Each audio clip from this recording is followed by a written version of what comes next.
Hello everyone. In this session, we are discussing about the specification of DAC as well as a comparison between the types of DAC and looking forward to the types of ADC. Okay, या लेक्चरमध्ये आपण काय बघणार आहोत तर जे last लेक्चरला 2 point बघितलेले आहेत. एक म्हणजे बायनरी वेटेड DAC, आणखी दुसरा आहे तो R2R लॅडर DAC. करेक्ट. आणखी त्यानंतर बघणार आहोत ते स्पेसिफिकेशन ऑफ DAC. आणखी त्यानंतर जर आपल्याजवळ वेळ अवेलेबल राहिला तर आपण 1 किंवा 2 टाईप्स ऑफ ADC जे आहेत ते बघायचे आहे. ॲक्च्युली आपण लास्ट युनिटला स्टार्ट केलेलं आहे, which is nothing but the A to D and D to A converters. So the data converter is nothing but the converter which convert the data analog into the digital as well as a digital into the analog, right? मग त्यामध्ये आपण पहिल्यांदा बघितले आहेत ते DAC. मग DAC मध्ये कोणता तर DAC मध्ये 2, एक म्हणजे बायनरी वेटेड आणि दुसरा आहे तो R2R लॅडर. आता बायनरी वेटेड म्हणजे कोणता तर ज्याच्यामध्ये 2:1R 2:2R 2:3R म्हणजे रेझिस्टन्स हा होता तो एकच वापरलेला, बरोबर. आणखी त्यानंतर ज्याच्यामध्ये 2 रेझिस्टन्स यूज केलते तो म्हणजे R2R, R आणखी 2R. म्हणजे हा 5 ओम असेल तर हा 10 ओम असू शकतो, करेक्ट. मग त्याचं कंपॅरिझन, सिम्प्लिसिटी, बायनरी वेटेड रेजिस्टरची डायग्राम आहे ती सिम्पल आहे, हे जे आहे ते कॉम्प्लिकेटेड. रेजिस्टन्स रेंज, त्यानंतर number of resistance per bit, एका बीटला 1 लागतो, इथं 2 लागतात. आणखी जे त्याचं एक्सपान्शन आहे म्हणजे हे आणखी मोठं होऊ शकतं का तर हे इझी आहे, हे डिफिकल्ट आहे. मे बी चान्सेस कमी आहेत कंपॅरिझन विचारण्याचे, कारण त्यापैकी एक बायनरी वेटेड किंवा R2R लॅडरच विचारतील, दोन्हीपैकी एकाचं वर्किंगच विचारलं जाईल. कंपॅरिझन तसे चान्सेस बरेच कमी आहेत. Okay, now looking to the next specification of DAC. आता DAC हा आयडियल कंडिशनमध्ये कसा असला पाहिजे. Then the first is the resolution. Resolution means what. Resolution म्हणजेच काय तर DAC मध्ये इनपुट जो असतो तो डिजिटल असतो, आउटपुट असतो तो ॲनालॉग असतो. तर ते आउटपुट आहे ना, इनपुटला थोडं जरी चेंज झालं तरी आउटपुटला लगेच ते काय व्हायला पाहिजे, दिसलं पाहिजे, कॅच झालं पाहिजे. It describes smallest possible change in the analog output voltage. Output व्होल्टेजमध्ये ते लगेच चेंजेस दिसले पाहिजे. म्हणजे फॉर एक्झाम्पल डिजिटलला 0-0-0 इनपुट दिला तर त्यानं काय दिलं पाहिजे, 0 आउटपुट द्यायला पाहिजे. 0-0-1 दिलं तर फॉर एक्झाम्पल 1 आउटपुट द्यायला पाहिजे. 0-1-0 2 आउटपुट द्यायला पाहिजे. 2 व्होल्ट म्हणतोय मी.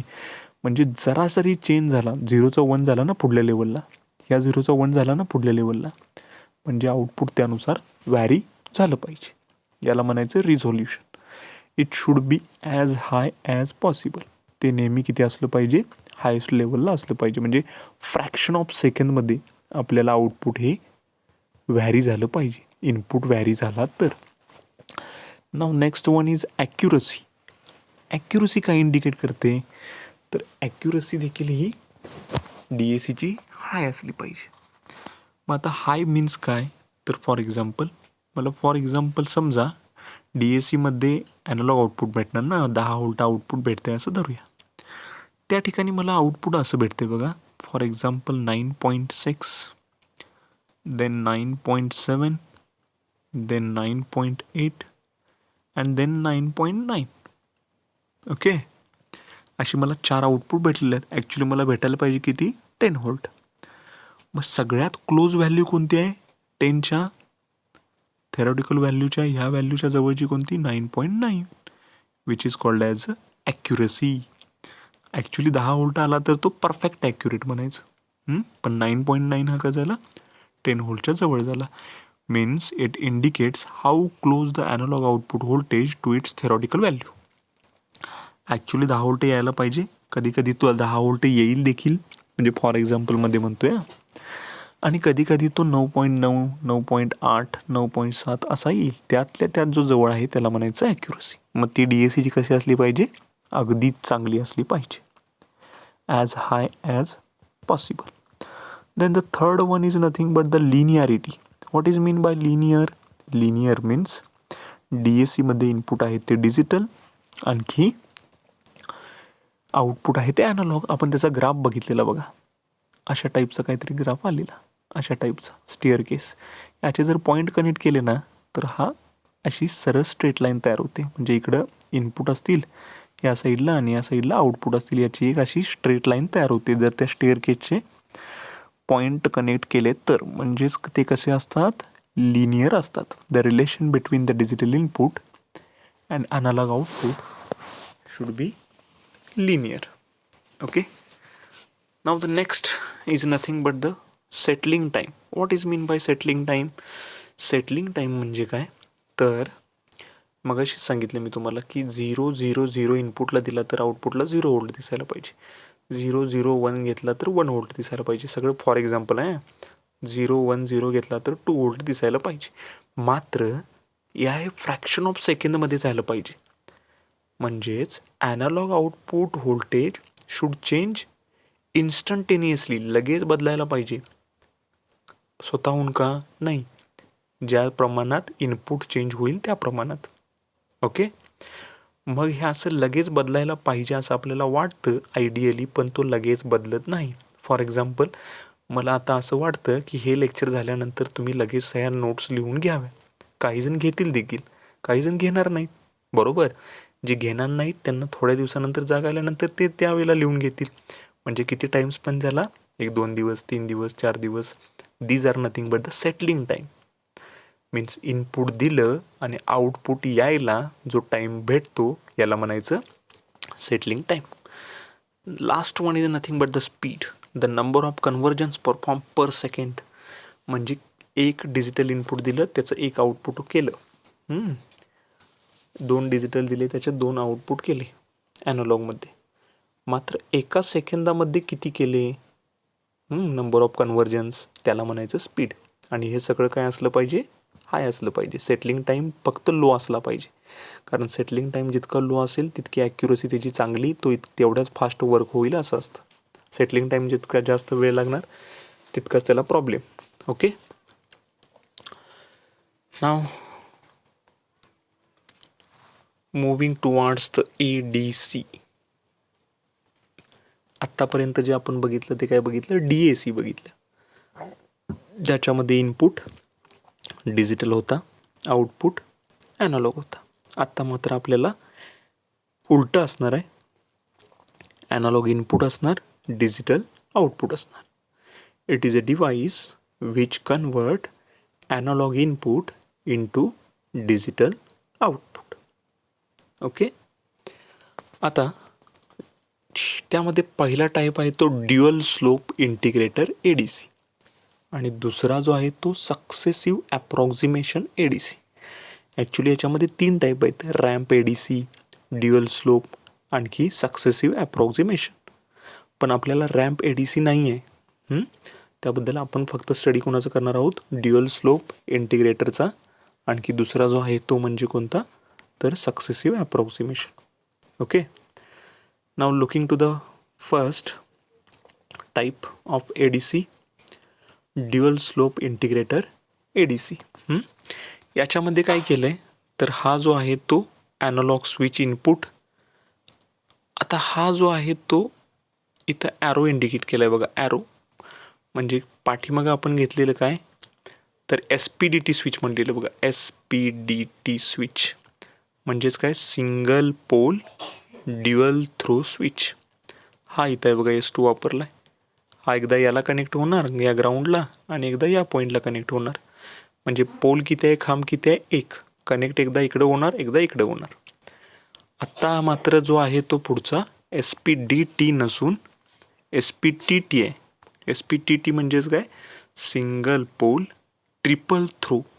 आता ट्रिपल थ्रो म्हणजेच काय बघा, तर हा जो इथं कनेक्ट केलेला ॲरो आहे तो एकदा ॲनालॉग स्विचला किंवा ॲनालॉग व्होल्टेजला कनेक्ट होईल, एकदा 2 नंबरच्या पिनला म्हणजे ग्राउंडला कनेक्ट होईल, आणि एकदा रेफरन्स व्होल्टेजला.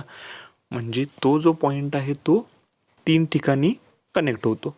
एक म्हणजे इनपुट ॲनालॉग व्होल्टेज, कारण ॲनालॉग व्होल्टेज म्हणजेच आता इनपुट असणार ना आपलं. दुसरा पॉईंट म्हणजे ग्राउंड, आणि तिसरा पॉईंट म्हणजे रेफरन्स व्होल्टेज. आता रेफरन्स व्होल्टेज दिले ते निगेटिव्ह आहे, निगेटिव्ह. हे महत्त्वाचं. ह्या निगेटिव्ह व्होल्टेज बरोबर आपण जे व्होल्टेज दिलेलं आहे हे कम्पेअर करायचं आहे. म्हणून आपल्याला 2 स्लोप मिळतात. इंटिग्रेटर म्हणजे एकत्र करणारा, कम्पॅरेटर म्हणजे दोन्हीचं कम्पॅरिझन करणारा. त्यामुळे याच्या आउटपुटला आपल्याला 2 असे स्लोप मिळतात. हा इकडे एक स्लोप भेटतो आणि हा इकडे एक स्लोप भेटतो. हे 2 स्लोप भेटतात म्हणून याला म्हणायचं ड्युअल स्लोप. आता याला ज्या वेळेला आपण इनपुट व्होल्टेज देईन त्यावेळेला इनपुट व्होल्टेज हा इथं ट्रॅव्हल होईल या ॲनालॉग व्होल्टेजला. त्यानंतर ॲनालॉग व्होल्टेजपासून या कम्पॅरेटरला आपल्याला आउटपुट भेटणार आहे. Okay. Now here is a comparator. Okay. आता हा कम्पॅरेटर काय कम्पेअर करतो की इथं आलेलं जे व्होल्टेज आहे, ह्या व्होल्टेजचं कम्पॅरिझन तो ह्या इथल्या ग्राउंडच्या स्विच बरोबर करतो. जरासं खोडतो म्हणजे क्लिअर होईल. तर इथून तुम्हाला ॲनालॉग इनपुट भेटणार. हे रेफरन्स बरोबर ते कम्पेअर करणार आणि त्यानंतर कम्पेअर करून हे पुढे येणार. म्हणजे इथं तुम्हाला VO भेटतो. VO म्हणजेच आउटपुट व्होल्टेज. आता हे आउटपुट व्होल्टेज आहे या ग्राउंडच्या व्होल्टेज बरोबर कम्पेअर केलं जातं. ग्राउंडचं व्होल्टेज किती, 0. मग हा VO हा जर या 0पेक्षा मोठा असेल तर इथं 1 पाठवलं जातं कम्पॅरेटरचं आउटपुट. हा VO जर लेस असेल 0पेक्षा तर इथं 0 पाठवलं जातं. आणि ज्या वेळेला 0 पाठवेल ना इकडं कंट्रोल लॉजिकला त्यावेळी तो कन्व्हर्जन सुरू करत नाही. म्हणजे त्याचा अर्थ काय की इनपुटला व्होल्टेजच काय आलं नाही. समजतंय? म्हणजे इनपुटला व्होल्टेज कसं येतं बघा. फॉर एक्झाम्पल हा जो आहे तो एक निगेटिव्ह 5 व्होल्ट आहे रेफरन्स व्होल्टेज, आणि इथं एक तुम्हाला मिळालं 10 व्होल्ट. 10 वजा 5 5 व्होल्ट. इथं 5 व्होल्ट आलं. दोन्हींची वजाबाकी झाली आज समजा इंटिग्रेटरने केली आणि 5 व्होल्ट इथं आलं. हे 5 व्होल्ट या शून्याबरोबर कम्पेअर केलं जातं. 5 मोठं की 0 मोठं, साहजिकच 5 मोठं. मग VO मोठा झाला ना, आउटपुट व्होल्टेज किती आहे, 5 व्होल्ट. म्हणजे इथं काय येणार, लॉजिक 1. लॉजिक 1 आलं की हे कोणाला पाठवलं जातं, कंट्रोल सर्किटला. मग कंट्रोल लॉजिक काय म्हणतं, SOC करा. SOC म्हणजे start of conversion. Okay. Start of कन्व्हर्जनमध्ये कन्व्हर्जन स्टार्ट केलं जातं आणि जे व्होल्टेज आपल्याला 5 व्होल्ट मिळालं याचं कन्व्हर्जन केलं जातं आणि कन्व्हर्जन करून डाटा डिजिटलमध्ये केला जातो. ओके. आणि ज्या वेळेला त्याचं कन्व्हर्जन होईल त्यावेळेला सिग्नल कंट्रोलरला कुठला दिला जातो, EOC, end of conversion. Conversion झालं, आता स्टॉप व्हायला पाहिजे. ही तुम्हाला एक कंडिशन दिली मी. आता दुसरी कंडिशन देतो. त्यावेळेला ॲनालॉग स्विचचं व्होल्टेज आहे ते आपण काय धरूया, ते फॉर एक्झाम्पल एक 2 व्होल्ट आहे आणि इथं तुम्हाला -5 आहे. ह्या दोन्हीचं कम्पॅरिझन झालं, 2 वजा 5 वजा 3. आता -3 मोठं की 0 मोठं, 0 मोठं, बरोबर ना. म्हणून इथं काय झालं, लॉजिक 0 जाणार. हे लॉजिक 0 कोणाला, कंट्रोल लॉजिकला. मग ते काय म्हणणार, output voltage is in the minus condition. त्यामुळं लॉजिक 0 आला, इथं कन्व्हर्जन स्टार्ट करू नका. Means whenever the output of the comparator is positive at that time analog voltage is converted into the digital value. Okay. मात्र ह्या कन्व्हर्जनमध्ये बरेचसे problems येण्याचे chances असतात. याची ॲक्युरेसी लेवल तितकी परफेक्ट नसते. म्हणून दुसरा ज्याचा शोध लावलेला आहे तो म्हणजे कोणता? Successive approximation ADC. ओके, हा त्याचा स्लोप, हे दोन स्लोप आहेत VA आणि निगेटिव्ह रेफरन्स व्होल्टेज, याचं कम्पॅरिझन केलं जातं. तसं ॲक्च्युली जर बघायला गेलं तर ह्याचं जे कॅल्क्युलेशन आहे ते बरंच टफ आहे, म्हणजे सगळं कन्वर्जन करणं. पण इतकं तुम्हाला लक्षात ठेवण्याची आवश्यकता नाही, कारण तुम्ही कॉम्प्युटरशी रिलेटेड आहात आणि ॲक्च्युली इंटिग्रेटर कम्पॅरेटर हा पॉईंट जो आहे तो इलेक्ट्रॉनिक्सशी रिलेटेड आहे. त्यामुळे इतकं तुम्हाला डीपली एक्सप्लेन करावं लागणार नाही. ही त्याचं working figure A shows circuit diagram of dual slope ADC. It uses integrator comparator आपण बघितलेलं आहे. तिथं काय यूज केलं जातं? Single pole triple throw switch. When it is connected to the ग्राउंडला कनेक्ट केला की हा 0 देतोय. When it is connected to the analog input VA we get slope, तो आउटपुट वेवफॉर्ममध्ये दाखवलेला slope. When it is connected to the reference voltage V reference we get अनादर slope, दुसरा स्लोप मिळतो. Okay, ADC is called as म्हणून त्याला काय म्हणायचं? Dual slope. एकदा तो ॲनालॉग इनपुटला, एकदा रेफरन्स व्होल्टेजला कनेक्ट होणार आणि त्यामुळे आपल्याला दोन स्लोप मिळतात. When SOC is high, SOC is high म्हणजे 1 गेलं तर कम्पॅरेटरचं output. This slopes are convert into the digital value, म्हणजे ती ॲनालॉगची व्हॅल्यू काय केली जाईल? स्टार्ट ऑफ कन्वर्जन केलं जाईल SOCमुळं. आणि EOC कधी होणार? 0 दिल्यानंतर, बरोबर. त्यावेळेला तो काय म्हणणार? कन्व्हर्जिंग प्रोसिजर काय झाली? एंड झाली, एंड ऑफ कन्वर्जन. याची ॲक्युरसी थोडीशी कमी आहे, त्यामुळं आपण जो आहे तो पुढला ADC यूज करणार आहोत, which is nothing but successive approximation ADC. तर हा सगळ्यात महत्त्वाचा सक्सेसिव्ह ॲप्रॉक्सिमेशन, म्हणजे विचारण्याचे चान्सेस तसे दोन्हीचे देखील आहेत, पण सक्सेसिव्ह ॲप्रॉक्सिमेशन थोडंसं पारडं त्याचं 5% जड आहे. तर आता त्याच्याबद्दलचं वर्किंग बघूया. Successive approximation ADC. इथं ॲनालॉग इनपुट दिलेला आहे. इथं जो आहे तो कम्पॅरेटर प्लस मायनस, मी तर मायनस राहिला आहे चुकून. त्यानंतर SOC for the start of conversion, EOC for the end of conversion, SAR for the successive approximation register. इथं मिळणार डिजिटल आउटपुट. पुन्हा या DAC वापरला आहे. आता ॲक्च्युली हा ADC आहे, ॲनालॉगचं डिजिटल करणारा, पण पुन्हा यामध्ये DAC वापरला आहे, डिजिटल टू ॲनालॉग कन्व्हर्टर, बरोबर आहे. ओके, आता याचं ॲक्च्युअल वर्किंग कसं चालतं ते बघूया. ॲक्च्युअल वर्किंग याचं, समजा फॉर एक्झाम्पल इथं एक 10 व्होल्ट आलेला आहे व्होल्टेज. मग याचं कम्पॅरेटर थ्रू, म्हणजे यानं काहीतरी एक पॉईंट इनिशियली हा स्टार्ट करणार कन्वर्जन. इनिशियली हा व्हॅल्यू काय देतो? स्वतःची आउटपुट व्हॅल्यू. तर 1 0 0 0 0 0 0 0 1000 आणि 4 वेळा 0 ही याची स्टार्टिंग पॉईंट असते. म्हणजे इथनं रिस्टार्ट झाला कोण? SAR, successive approximation ADC reset झाला आहे इथून चालू, ह्या पॉईंटपासून. त्यानंतर काय करतो तो? तर ही डिजिटल व्हॅल्यूज आहे ना, ही या DACला देतो आणि DACला काय म्हणतो? ह्या व्हॅल्यूचं कन्वर्जन करा, आणि ते कन्वर्जन करा म्हणजे काय होणार? आपल्याला ॲनालॉग आउटपुट व्होल्टेज मिळणार. Analog output voltage for example 8 volt मिळालं. आता ते 8 व्होल्ट कुठं जाणार? इथं जाणार. इथं ॲक्च्युली 10 व्होल्ट आहे, इथं 8 व्होल्ट आहे. 10 वजा 8, कम्पॅरेटर वजाबाग करतो हां. तर ह्यामध्ये काहीतरी आउटपुट आपल्याला शिल्लक राहिलं, म्हणजे ॲक्च्युली जे आपण 1 0 0 0 हे सगळं घेतलेलं ह्याच्यापासून 10 व्होल्ट आला का? नाही आला. म्हणजे 10 व्होल्ट हे मोठं आहे 8 व्होल्टपेक्षा, म्हणजेच VA म्हणजे ॲनालॉग इनपुट व्होल्टेज 10 व्होल्ट, आणि DACचं आउटपुट आहे त्याला म्हणायचं VA ग्रेटर आहे VDपेक्षा. म्हणून हा नेक्स्ट स्टेजला काय करतो? तर ह्या पॉईंटला आपण 1 करतो. आत्ता म्हणतोय, आत्ता कॅल्क्युलेट करून बघा 10 व्होल्ट येते काय. पुन्हा हे म्हणते 9 व्होल्ट आलं. मग पुन्हा हा म्हणतोय की VA greater than V D आहे. मग तो म्हणतो असं आहे का, मग एक काम करा, पुढचा 0 पण 1 करा. हे असं कधीपर्यंत, शेवटपर्यंत चेक करतो, जोपर्यंत 10 व्होल्ट येत नाही तोपर्यंत. ओके. आता आपण येत नाही अशा कंडिशन घ्यायला लागलो आहे. एक पहिली कंडिशन आपण कुठली घेतली, तर V A is greater than V D. पहिली कंडिशन घेतली V A greater than V D. दुसरी कंडिशन घ्यायची V D greater than V ए. साहजिकच स्टार्टिंग कुठून असणार आहे, 10000000.